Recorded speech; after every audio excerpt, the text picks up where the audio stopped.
Bueno, Rosana, hoy tienes un fajo de periódicos y tal y cual, pero en fin, hay otra noticia que tenemos aquí mismo. Pablo Molina, notario de la actualidad, que diría el gran José María García, notario de la actualidad. Estás aquí en un momento histórico. Histórico, sí señor. En un momento histórico. Y con muchas preguntas para hacer y mucho interés por escuchar. Bueno, y no digamos, Víctor de la Serna, que Griposo y todo es la primera vez que coincide con Pedro J. en una tertulia. Señor, esas cosas de la vida. Lo cual es tremendo. Bueno, primera y última de momento. Porque, bueno, sí. en fin. Siempre hay una primera vez. Y la ocasión lo merece. La fiebre es por la cercanía del monstruo, por se llama trancazo, gripal invernal. Bueno, pero no pedrazo, es trancazo vulgaris. Trancazo normal. Vale. Bueno, Pedro J., yo no he visto desde El Estudiante de Salamanca y algunas otras cosas así románticas tantos entierros que contempla uno mismo y donde el muerto sale tan vivo. O sea, esto es Yo un privilegio. Siempre sentí, buenos días, una gran fascinación por el momento en que Tom Sawyer y Huckleberry Finn entran de hurtadillas en la iglesia en la que se está celebrando su funeral. Esa mirada de los niños traviesos que están viendo cómo los demás les lloran y despiden, siempre me ha parecido fascinante. Y es verdad, tengo un poco la sensación de estar asistiendo a un episodio similar. Aunque podría decirlo, el célebre Sir, que escribió una vez una carta al Times diciendo: la noticia de mi muerte es considerablemente exagerada. Porque, en fin. Y Ronald Reagan contó un remedo de esa anécdota en la convención de la Asociación Norteamericana de Periódicos, diciendo que, claro, los periodistas somos como somos y que cuando a un director de una ciudad de California le llamó un señor diciendo que se había publicado la noticia de su muerte e incluso un obituario, el director le dice: ¿y desde dónde dice usted que me llama? Eso es. Genio. Claro, Reagan era un storyteller, era un contador de chistes genial. Yo estaba cuando Ronald Reagan, además fue en una convención en Ellis Island, al lado de la Estatua de la Libertad. No está mal, no es mal sitio. Bueno, hay cosas geniales. Como era el candidato a presidente más viejo de la historia, y se presentaba, pues no sé, contra Jimmy Carter, supongo. Entonces dice: no voy a utilizar la inexperiencia de mi candidato como una ventaja electoral. Ya anuncio que no lo pienso y tal. Claro, ya lo desarmó. Era un genio como Lincoln. O sea, grandes humoristas que utilizaban el humor para llegar donde no llegaba la política. Pero la melancolía impregnaba siempre la conducta pública de Lincoln. Sí, pero eso por eso Reagan... Pero Reagan hasta en las circunstancias más tremendas, cuando sufre el atentado y lo llevan a operarlo, lo primero que le dice al médico antes de dormirse es: espero que no sea usted demócrata, ¿no? Pues claro, te van a operar a vida o muerte. Pues fíjate, en Madrid, mira lo que le pasó a Cristina Cifuentes. Sí, o sea, que va a un hospital público y un poco más y la escarachan del quirófano. O sea, que es... Fíjate, hace ahora 34 años, en las primarias de 1980, cuando yo asistí en el norte de Massachusetts a un mitin de Ronald Reagan que buscaba la nominación republicana. Me acuerdo bien, era un viaje de estos que organizaba el Departamento de Estado para jóvenes periodistas, y estaba conmigo Pablo Sebastián. Y fue durante ese viaje cuando yo me enteré que me iban a ofrecer la dirección de Diario 16. O sea, no fue la CIA la que te lo ofreció entonces. Bueno, eso, si se entera Miguel Ángel Aguilar, te lo hubiera estado reprochando 30 años. Así. Bueno, este hombre al que yo todavía no sé si agradecerle o reprocharle que me metiera en el periodismo, yo sí recuerdo lo que decía mi madre, que en paz descanse, paisana de Pedro J. Periujico, después de unas oposiciones con ese puesto tan bueno en un instituto de Madrid, pero no es mejor estar dando clases de literatura a las chicas de Preu, de COU. Entonces, yo, pues sí, mamá, pero bueno, esto es una cosa temporal. Ay, teniendo un puesto fijo, decía mi madre. Bueno, yo no pensaba hasta qué punto son poco fijos los puestos periodísticos. O sea, si se llega a enterar mi madre, vamos, te manda una borraja envenenada, que, en fin, una cosa tremenda. Pero bueno, hay una cuestión ya puramente de curiosidad, por dar una noticia. ¿Cómo vas a vivir ahora? ¿Cuál va a ser tu régimen de vida? Bueno, ya tengo más, ¿Dónde? ya tengo más ocupaciones que tiempo. Ahora mi prioridad va a ser terminar y poner en la calle mi segundo libro de historia, que es un libro sobre historia de España. En cuanto Imelda me deje, daré algunos detalles y espero que... Es decir, hoy quiero despedirme como director, ya como exdirector del mundo de la audiencia de Es Radio, pero desde luego, si me invitan sus dirigentes, vendré por aquí de vez en cuando a hablar de otras cosas. Hombre, es hablar de su libro, el hablar de mi libro. Lógicamente. La próxima vez espero que me invites a hablar de mi libro. Bueno, yo sigo vinculado a Unidad Editorial, lo ha revelado ayer con algún detalle el presidente de la compañía. Voy a escribir, voy a mantener mi carta de los domingos con otro formato, en otra ubicación en el periódico.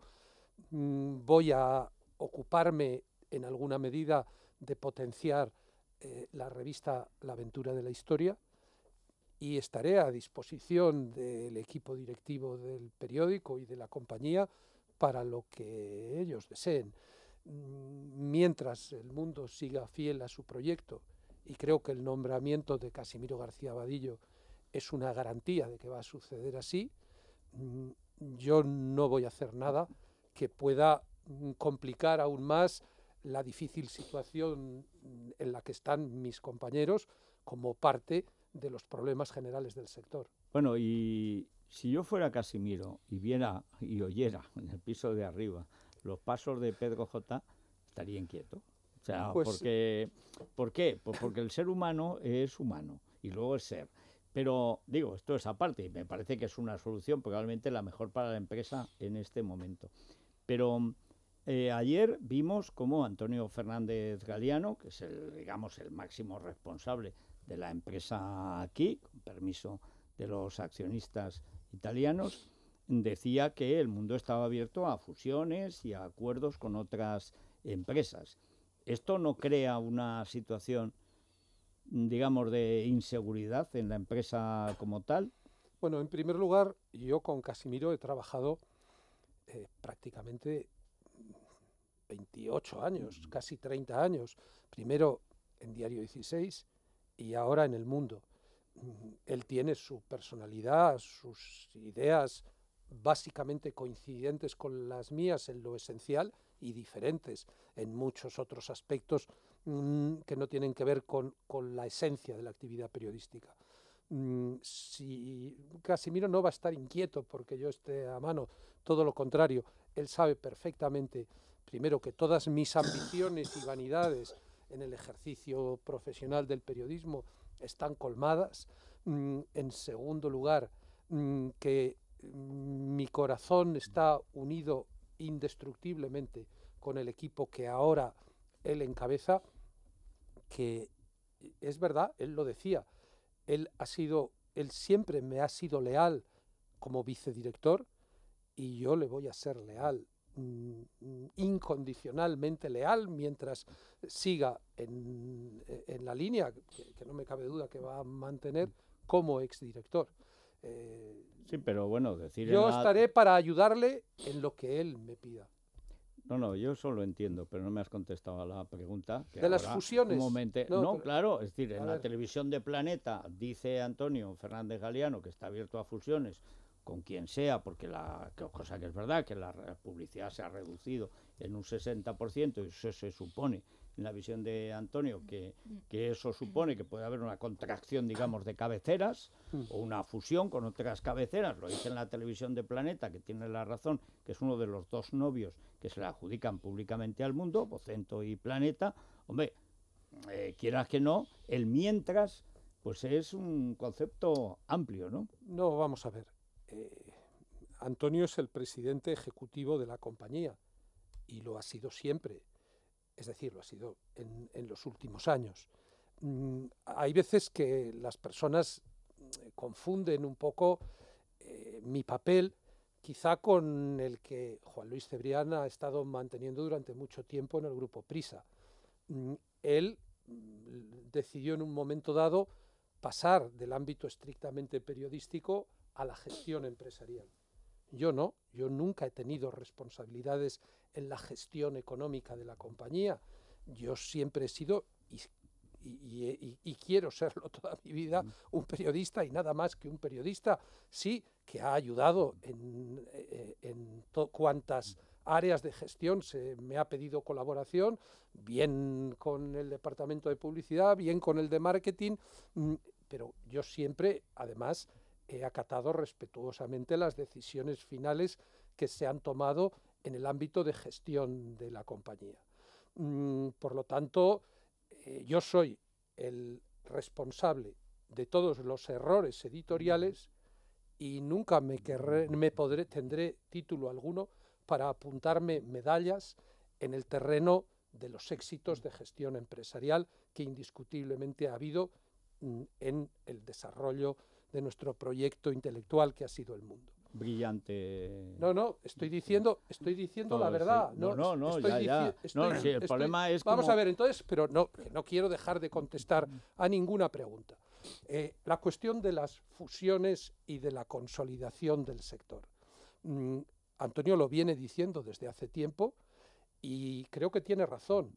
El foco está puesto además en este debate y si os dais cuenta, en los últimos años, a medida que se ha profundizado, que se ha ampliado la crisis, la doble crisis, la de la economía en general y la del sector editorial en particular, el foco de la atención se ha ido desplazando de los periodistas a los gestores. Es decir, ¿por qué? Porque aquí de lo que se trata es de la reconversión del modelo de negocio. Empresa, sí. Hace unos años, pues nadie sabía quién era, o casi nadie sabía quién era el consejero delegado de una empresa periodística o quién era el director general. De repente, bueno, el propio caso de Antonio, que es probablemente la única persona que ha tenido una oferta para trabajar, para liderar un proyecto en Vocento, en Prisa y en Unidad Editorial. Es como si a mí me hubieran ofrecido dirigir a la vez o simultáneamente o sucesivamente El País, el ABC y El Mundo. A mí siempre me dijeron, si se hubiera quedado un año más, hubiera sido director de ABC. Pero, o sea, lo del Bien. País lo dudo. Bien. Pero, bueno, pero fíjate, pero a Antonio le ofrecieron ser un máximo, un puesto de muy alto rango dentro del organigrama de Prisa. Entonces, de alguna manera, este es el momento de los creadores empresariales, este es el momento de los gestores. Todo el foco está puesto sobre ellos y, especialmente en este momento, todo el foco está puesto sobre Antonio. Yo estoy de acuerdo en que no caben tantas cabeceras como hay, una vez... No caben al precio que cuesta. Bien, digamos en la actividad tradicional. Claro. Tú sabes que yo vengo diciendo hace tiempo, y hace ahora año y medio que yo di aquella conferencia en la London School of Economics, que yo en la que auguré una nueva edad de oro cuando el modelo empresarial de los periódicos se traslade al ámbito digital. Y yo soy decidido partidario y me alegró mucho escuchar a Casimiro en su discurso de toma de posesión decir que iba a continuar ejerciendo lo que él llamó mi sacerdocio digital. Entre tanto se produce esa reconversión a un ámbito en el que los costes industriales bajan espectacularmente y en el que no existe ese elemento maldito que ha condicionado a la empresa periodística en su actividad tradicional, que es el llamado coste del sucesivo, es decir, vender un ejemplar, una suscripción más en Orbit no cuesta nada, no tiene un coste adicional, vender un ejemplar más en el kiosco sí, pero hasta que ese momento llegue, desde luego que se necesita una cierta consolidación. Hombre, yo veo que hay dos cabeceras que tienen un perfil muy parecido y todos los días se hacen se resalta eso en los resúmenes de prensa, que son el ABC y La Razón. Yo veo dos audiencias bastante similares y bastante disimilares con la del Mundo, claro. Eso es lo que quiero decir. Yo ciertamente no veo cómo podría fusionarse el Mundo con el ABC, con La Razón o con El País sin perder en gran medida su identidad y sus valores esenciales. Pero cosas veré de Sancho. Es decir, insisto, este es el momento de los grandes arquitectos de empresa. Este es el momento. Yo estoy muy pendiente y desde luego el presidente de Unidad Editorial va a tener todo mi respaldo en cualquier proyecto que implique mantener la identidad del periódico. Llegan muchas preguntas a Sí. Pedro. Vamos a ver, Rosana, cómo las resumimos. Y Pablo, tendrás derecho a una. Y Víctor, si quiere, y no le cae la lagrimita, porque es un hombre cuajado, hecho y derecho, aunque griposo, tendrá derecho a otra. Yo ya no hago más preguntas porque ya he enredado bastante. Con Luis Herrero. Bueno, muchas preguntas a través de nuestro Twitter, de @lamananadefjl. Lo primero que te preguntan, Pedro, es por qué dejas el ejercicio del periodismo, por ejemplo, en las tertulias, y en tertulias como esta, como es radio. No, yo no dejo el ejercicio del periodismo. Lo que pasa es que mi presencia en programas de radio y de televisión ha sido habitualmente una prolongación de mi actividad como director del periódico. Creo que a mí ahora me conviene en todos los sentidos, incluso, y además creo que tengo cierto derecho a tomar un poco de distancia en relación al debate del día a día. Como digo, quiero terminar mi libro y tengo algunos otros proyectos también en el ámbito de la historia, pero que no le quepa duda a los oyentes que antes o después yo estaré de nuevo en primera línea. Venga, más. Goyo, acordándose del libro que publicó Federico cuando nos fuimos de la COPE, te pregunta si estarás preparando o si tienes en mente publicar algún libro sobre tus 25 años o casi 25 años de trayectoria en el mundo y sobre lo que han sido sobre todo estos últimos meses. No creo. Es decir, yo estoy mirando hacia adelante, no hacia atrás. No, porque si no serías Jano. El Jano Bifronte, que tanto me ayudó en las pasadas legislaturas a sacar algunas buenas exclusivas de lo que se tramaba en el poder. No, ni Jano Bifronte ni la mujer de Lot. Yo, es verdad que tengo el disgusto de haber sido destituido como director del Mundo y que si por mí hubiera sido, yo habría seguido en ese puesto toda mi vida. ¿Y por qué sigues diciéndolo si no te lo van a dar otra vez? Tío? Bueno, no lo entenderé nunca. Pero vamos a ver, pero si alguien me pregunta por mis sentimientos y por cuál es mi manera de ver las cosas, pues digo esto, porque es la verdad. Pero una vez que eso ya ha quedado zanjado, una vez que se ha encontrado una fórmula razonable para que yo siga vinculado a mis excompañeros, la verdad, me apetece mucho más escribir de otras cosas. Sí, quedan cosas por contar. Bueno, voy a contar hoy una, ya que vengo a la radio voy a dar una noticia, que un elemento más en la cadena de interpretación que sirva para la interpretación de lo sucedido.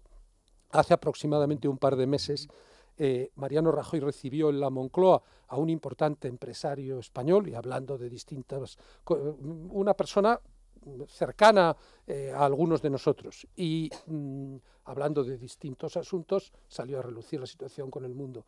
Y las palabras literales, tal y como él luego nos las transmitió, fue: nunca voy a ceder ante Pedro J. Yo cuando me lo contaron les dije, pero ¿qué quiere decir ceder ante Pedro J? ¿Qué significa que el jefe del gobierno haga ese planteamiento? Que no va a normalizar las relaciones institucionales, que no va a cesar el cerco económico, el ostracismo institucional del periódico, mientras sigamos publicando cosas que personalmente afecten a su honorabilidad, como desde luego es el caso de todo lo relacionado con las revelaciones de Bárcenas en la trama Gürtel.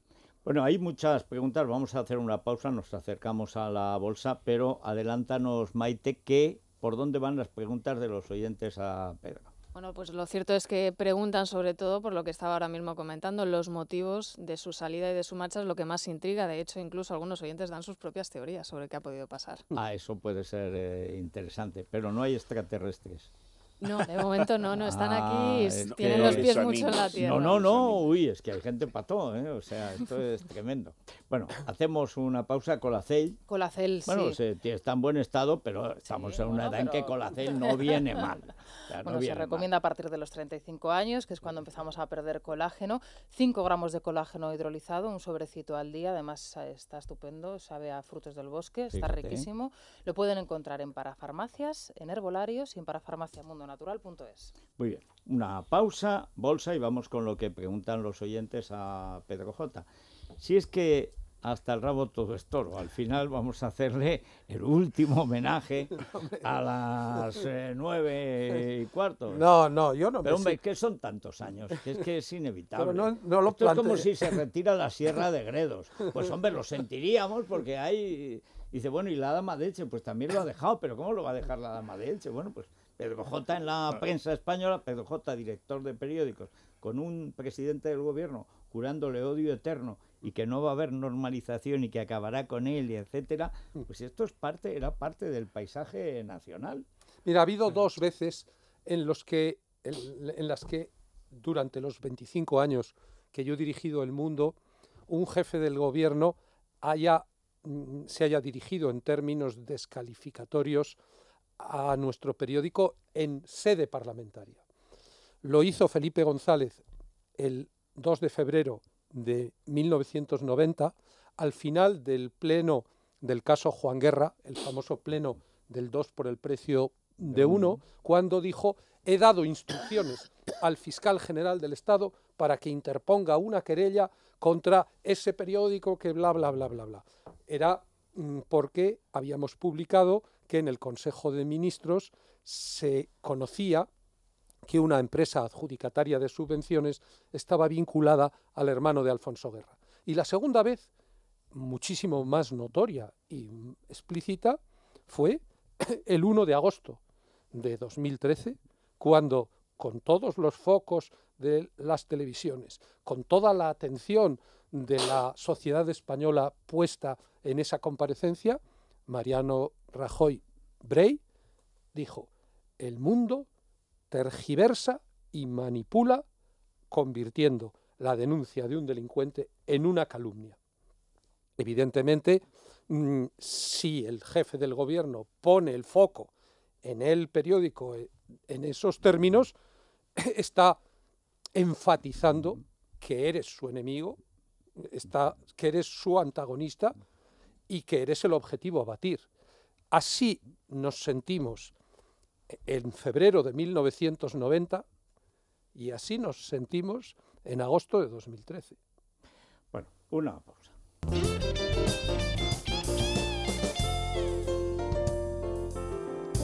Bueno, vamos a acercarnos a la bolsa. Antes el tiempo está, pues como les contábamos, un temporal tremendo en el norte, hay alerta roja en Galicia y en Asturias, en toda la zona costera, y alerta amarilla en el resto del Cantábrico, es decir, que es una situación seria. Además, a lo largo del día de hoy se va a extender el viento, también a partir de 1000 metros la nieve en zonas altas, por ejemplo de Navarra, y en la cabecera del Ebro lloverá. También va a haber viento fuerte o muy fuerte y va a llover seguramente, por lo menos va a haber mucho viento en Menorca y en Mallorca. Y temperaturas algo más altas, porque llueve en vez de nevar en la mayor parte de España, aunque de forma dispersa. 9 grados en Madrid, camino de 13, que no es el mejor número. La máxima, las dos capitales canarias, Las Palmas y Santa Cruz de Tenerife, 21 grados, y la mínima de las mínimas, en la patria de León, la patria de Zapatero, que es de Valladolid. Como aquí nadie es de donde dice que es, el del vallesoletano Aznar era de Madrid, el leonés Zapatero, los doctorados que dice tener, etcétera. Bueno, pues eso. Usted fíjense de lo que vean y el termómetro con cuidado, que puede ser por lo contencioso administrativo. A Teruel nos han quitado las mínimas, yo solo digo eso, es un hecho. O sea que en Teruel hace más frío que en León, lo sabe todo el mundo. Allá los tribunales y los jueces. Hasta aquí el tiempo. Esta semana hará frío o calor. En guiarepsol.com puedes consultar la previsión del tiempo a 5 días. Repsol te ha ofrecido la información del tiempo. Llevo 20 años como mecánico y en mi taller veo a diario motores con problemas de aceleración, tirones y emisiones provocados por válvulas sucias. Por eso yo solo utilizo carburantes Repsol, porque mantienen las válvulas limpias y cuidan mi motor. Con estos carburantes te ahorrarás muchos problemas. Carburantes Repsol, cuidado para tu motor.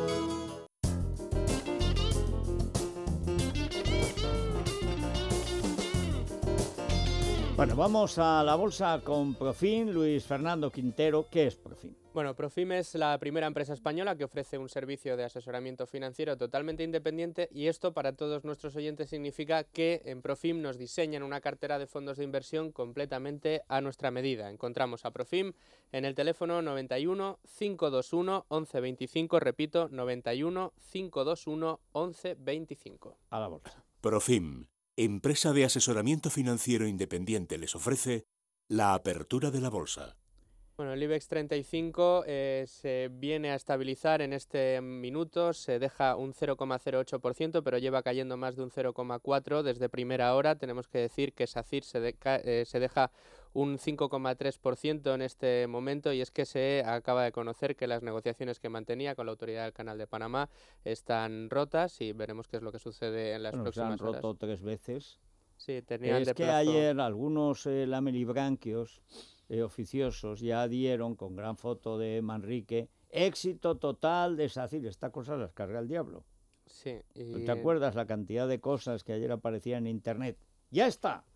Sí. En Panamá. Y se decía Panamá que no ya está estaba nada fijo desde tiempos de Felipe II, o sea. A las 12 de la madrugada hora panameña, las 6 de la mañana hora de aquí, se terminaba el plazo y se han roto las negociaciones. Bueno, pues esperemos que eso mejore, porque tampoco nos interesa que SACIR, que cuando era Vallehermoso hizo este noble edificio, pues se vaya a freír espárragos. En fin, hasta aquí la bolsa. Demasiadas opiniones sobre dónde invertir sus ahorros. No sabe de quién fiarse, ni de las intenciones que esconden tras sus consejos. Tanta inquietud es normal. Muy pocos son libres de decir lo que piensan a la hora de asesorar cómo invertir. En Profim disfrutamos de esa libertad de expresión desde hace casi 20 años, porque somos independientes, porque somos muy libres de decir lo que pensamos. Asesoramos a nuestros clientes por y para sus intereses. Profim, libertad para su patrimonio. Profim, empresa de asesoramiento financiero independiente inscrita en la CNMV. Y esta noticia de interés general de la 11 Candilejas, ¿qué es esto? Pues que se cumplen 100 años del nacimiento del inolvidable Charlotte, y justo para memorar este centenario, Italia publica una novela inédita de su creador, de Charles Chaplin, que es la única que escribió y que ha permanecido 60 años oculta. Chaplin la tituló Footlights y la escribió en 1948, y ahora sabemos que inspiró Candilejas. Footlights es una reflexión sobre la vejez a través de la historia de una bailarina y un cómico alcohólico, y con Londres, su ciudad natal, como escenario. Es una visión amarga y desencantada del que, amado durante años por Hollywood, terminó siendo expulsado de Estados Unidos. Chaplin nació en 1889 en una familia pobre, y hace 100 años, en 1914, nació Charlotte, el entrañable vagabundo con bombín, bigote y bastón. Bueno, pues o sea que encima tiene aquí, que más que menos, tiene una novela bajo el brazo. Yo no sé cuándo tenían tiempo para escribirla. Sí. Todo es sorprendente. Bueno, una pausa brevísima, preguntas de los oyentes a Pedro J, que además se tiene que ir para hacer algo importantísimo. como siempre. Vamos con esas preguntas de los oyentes. Nos siguen llegando tweets, referencias, sí, etcétera. Entre los tuiteros he de decir que ha causado sensación la corbata color verde esperanza que hoy lleva Pedro. Mucho éxito. Color verde esperanza, no Aguirre. Color verde esperanza Ágata. Bueno, a ver, Esperanza Ágata, tampoco Esperanza Oña, que es otra de las esperanzas que hay por ahí en el sur, donde ayer perdió toda esperanza Cospedal de nombrar al secretario general. O sea, pasan los años, cambian los siglos, los milenios y Arenas sigue allí, haciendo o deshaciendo. ¡Qué tío! Es una cosa... Es que vamos a ver, perdonadme brevísimamente, la crisis que ha tenido su último síntoma de expresión en lo ocurrido en Unidad Editorial y en el diario El Mundo, está adquiriendo unas proporciones tremendas y tiene que ver con esto que acabas de decir, que de la misma manera que has hablado de Arenas, podías hablar del propio líder del Partido Socialista o de tantos otros que se han convertido en profesionales de la política y que forman una amplísima jerarquía, unos rangos interminables de personas que en definitiva se han instalado. Creo que fue el profesor Molinas el que acuñó la idea de la clase extractiva y que viven a costa de todos nosotros. Y todo lo que está ocurriendo en España son vasos comunicantes unos con otros. Al final, el escándalo que ha precipitado los acontecimientos en Unidad Editorial pues ha sido el de la financiación ilegal durante 20 años del actual partido en el gobierno. Y yo también he sentido esa sensación que tú comentabas, de que personas que formaban parte de un proyecto al que apoyábamos, como era el proyecto regeneracionista en los mejores momentos de Aznar, pues es que simultáneamente estaban recibiendo sobresueldos, incluso cuando eran miembros del gobierno, y la ley de incompatibilidades se lo prohibía expresamente. Claro, en vez de dar la cara y de asumir responsabilidades, como mínimo invigilando, de haber permitido que todo esto sucediera, pues es mucho más sencillo aprovechar la situación económica. Claro que hay causas económicas en mi destitución como director del Mundo. No porque yo, que como he dejado muy claro, no tenía responsabilidades de gestión en el área económica, sea el responsable de la marcha general de nuestra empresa, que por otro lado es simétrica a las del resto del sector, sino porque la línea editorial de independencia y de denuncia del Mundo se había convertido, porque así lo había querido el gobierno de Mariano Rajoy, en una mercancía insoportablemente onerosa para nuestros accionistas. Yo entiendo su decisión. Está dentro de una lógica empresarial. Claro, en este caso, las razones económicas y las presiones políticas son vasos comunicantes. Yo no voy a discutir que efectivamente, pues si es que es obvio lo que dijo ayer Casimiro, si el Mundo hubiera estado ganando dinero como lo ha estado haciendo durante la mayor parte de su vida, desde su fundación por Alfonso de Salas, Juan González, Balbino Fraga y yo mismo, hasta la profundización, el hundimiento del país en la crisis económica, era una empresa extraordinariamente rentable y próspera. En ese contexto, los accionistas hubieran aguantado carros y carretas. Ya lo hicieron en otros tiempos. Pero claro, si la cuenta de resultados va como va y el poder político induce al poder económico a cortar el grifo de la publicidad, de los patrocinios, se te convierte en un apestado ante el establishment nacional, pues ¿cómo no voy a entender, por mucho que me disguste y lo lamente, la decisión que han tomado los accionistas? A ver qué interpretaciones tienen los oyentes. Vamos a escuchar primero las interpretaciones y luego, por si tardan en tener otra oportunidad de hacerle preguntas, quieren resolver algunas dudas, y lo que más se repite, aunque vamos a escuchar solo una breve representación, es si vamos a conocer en algún momento qué ocurrió el 11M. Sabiendo que te han echado los de siempre, ¿el detonante ha podido ser lo que anunció hace unas semanas tu compañero Inda, que lo más gordo del caso Urdangarín, Zarzuela, estaba por salir en breve? Voy a decir a Pedro J que yo compraba siempre al Mundo y ahora dudo mucho que lo vuelva a comprar. En este país, el que es bueno, a la calle. Y usted, Pedro J, lo siento, es demasiado bueno. Yo solo quiero expresar mi total apoyo a Pedro J. Ramírez y espero que sus discípulos sigan la misma estela porque lo necesitamos los españoles. ¿Ha pensado usted en apoyar al nuevo partido Vox? Es muy difícil mantener los periódicos hoy en día, pero no le veo al Mundo unido con la razón, ¿verdad que no? Que el Mundo tiene una entidad particular. Ojalá se puedan quedar como el Mundo. Todavía no entiendo el por qué se ha ido, porque uno dice una cosa, otro dice otra. ¿Podría explicar el motivo real por el cual se ha ido? Pedro J, cuéntanos de una vez qué pasó en el 11M.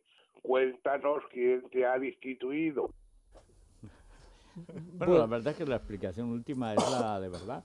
Yo recuerdo en la COPE, porque arrebatarle unos 10 segundos el papel de primadona a Pedro, que lo viví, y si nada menos que un cardenal moralmente se resiente otra vez del peso de Mariano, añadido al del jefe del Estado y al del presidente del gobierno en ausencia, pero al de Rubalcaba y toda la patulea asociada en presencia, etcétera, más todo el separatismo catalán, más Sistac, Nostac, Uriarte y los obispos pardos de la ETA, pues yo entiendo que al final hasta Rouco, que tiene que rendir cuentas ante el Altísimo, no digamos ante la Junta de Accionistas, pues cedió contra su voluntad.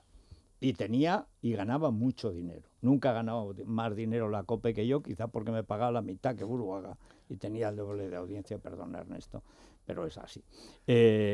Pero quiero decir, cuando te presionan en una situación de crisis y tú tienes la posibilidad de ofrecer un chivo expiatorio político, dice, hombre, a ver si entregando me mejoran las cuentas y me arreglan las eólicas, que no las han arreglado, sino que las han empeorado, o las termosolares, o el coeficiente de caja, como se hacía antaño, o cualquier otra gabela o cosa que pasa por el BOE.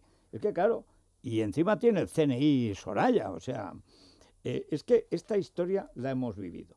Pero lo que me llama la atención de los oyentes, aparte de la cosa del afecto, etcétera, que manifiestan por el periódico, es que hay mucha gente que siempre piensa que sabes más de lo que sabes. O sea, lo de la historia del 11M, años me lo llevan diciendo. Pedro J. lo sabe y no lo quiere decir, o bien, y no lo puede decir, o no lo dice todavía. O sea, pero, y cosas, pero de estas continuamente. Bueno, lo primero, darles las gracias a estos oyentes que representan, yo lo sé, el sentir mayoritario de los oyentes de radio. Habremos estado más cerca en unos momentos que en otros, pero yo siempre he notado la sintonía y la coincidencia en los grandes asuntos del análisis de la vida nacional. En segundo lugar, yo les quiero pedir a todos los oyentes que sigan comprando El Mundo.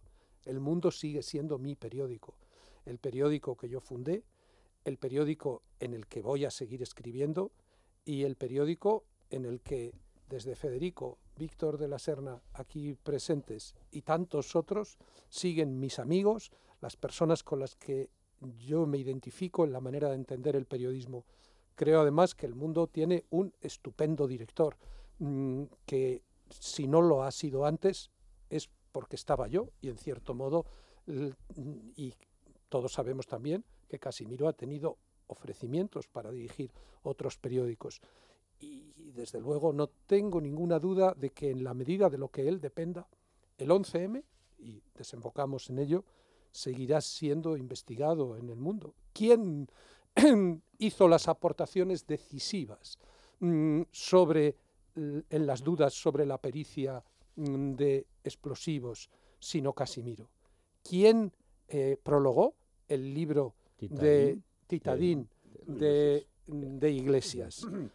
¿Quién dirigió la investigación desplazándose a Rumanía para ello sobre los falsos testimonios en relación a Zugam? Casimiro. Es decir, yo no tengo las respuestas sobre el 11M. Yo tengo las preguntas. Y las preguntas las vamos a seguir formulando mientras los poderes del Estado no sean capaces de responderlas satisfactoriamente. Por cierto, que entre los análisis tan bien intencionados de la marcha de Pedro J., han, rutinariamente y repitiéndolo así como una cosa de memoria. Y claro, el grave error fue, la catástrofe periodística fue durante 10 años insistir en la autoría de ETA. Bueno, y dicen eso, dicen, pero esta gente evidentemente no ha leído... Eso lo ha escrito alguno de los nuevos columnistas del Mundo, cuyo nombre prefiero obviar. Sí, dice el error del 11M. No, el error es de una casta periodística y política tan infame que permitió que la mayor masacre terrorista de Europa Occidental, por supuesto, de la historia de España, que sirvió para cambiar un gobierno, no solamente no se haya investigado, sino que se haya echado tierra sobre todas las pistas que hay, la primera de las cuales, y está bien que lo recuerde Pedro porque es la clave, es la de los explosivos. El arma de crimen mintió el gobierno Zapatero, cayó la oposición de Aznar y de Rajoy, y sobre todo los jueces aceptaron una mentira flagrante que sabían que era mentira. O sea, la goma 2, ¿pero qué goma 2? Y vale ya. Pues no vale ya, pero valió ya. Todavía a mí me sentaron y me condenó el ahora ministro de Justicia, Gallardón, por haber dicho lo que era evidente y lo que había dicho en ABC. Hay que obviar el 11M. ¿Qué ha hecho Aznar sobre el 11M en los 2 años de gobierno? Pues que Libertad Digital encontró un vagón y por supuesto han dejado que se lo lleven. Bueno, yo dejo que se vaya Pedro, que se tiene que ir, ahí llegan muchas preguntas por tweet, pero bueno, como hay más días que longanizas y tienes algún libro que hacer, pues... Cuando dentro de un par de meses, espero que no sea mucho más tiempo, o a lo mejor un poco más, venga a hablar de mi libro, contestaré cualquier pregunta, aunque no tenga nada que ver con mi libro. Bueno, un abrazo y muchas gracias a todos. Muchas gracias, Pedro. Una pausa. Es Radio.